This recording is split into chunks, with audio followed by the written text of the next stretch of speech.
Je suis associé au GAEC des Prairies, donc, qui compte 3 associés. Pierre Amadieu est associé avec moi et Florian Bessoni.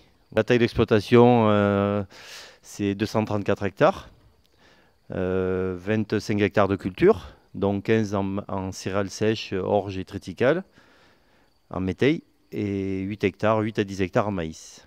Le village à 2 ans, on n'y a pas été d'un coup, ça s'est fait petit à petit, parce que il faut quand même des règles de conduite.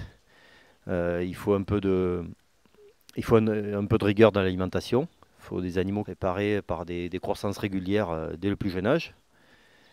Qui soient des lots d'animaux qui ne soient pas oubliés, c'est-à-dire en croissance permanente, qui soient un peu préparés à la mise bas, bien choisir les taureaux avec lesquels on va assurer le premier vélage. La facilité de vélage, évidemment, la race là, mais on ne peut pas non plus, un vélage de 2 ans, il ne faut pas demander à la vache de faire un veau de 60 kg.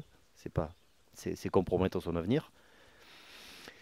Et puis le vélage à 2 ans, c'est un gage de productivité. Hein. C'est des lots d'animaux qui rentrent en production très jeunes et on est convaincu au GAEC que la race est adaptée à le faire, à condition de faire des choix génétiques appropriés. La précocité, il y a beaucoup de lignées précoces en race salaire, il faut savoir les utiliser. Et puis, dans la durée, on a pu constater qu'on perdait très peu sur les poids de carcasse. Hein. Aujourd'hui, on est toujours sur 415 et 420 kg de poids de carcasse pour les vaches de réforme. Et quand on analyse des vaches qui sont réformées, qui avaient vélé à 2 ans ou 3 ans, en fait, on se rend compte qu'il n'y a quasiment pas d'impact sur le poids de réforme. Par contre, c'est des animaux qui ont fait un veau de plus. Et pour le vélage à 2 ans, oui, on a des critères qu'on surveille précisément, où on est très vigilant. C'est le poids à la saillie. On essaye d'arriver à atteindre 420 kg à la saillie. Étant bien entendu qu'un poids, c'est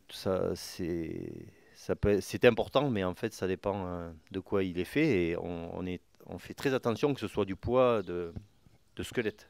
On s'est rendu compte en fait qu'il était plus facile d'assurer les croissances ultérieures et de réussir les premières lactations en faisant des lots, des conduites à part pour les primipares. C'est quand même plus facile, il ne faut pas les mettre en concurrence avec des animaux adultes. Et de cette façon, on arrive à bien surveiller déjà ces lots qui doivent être privilégiés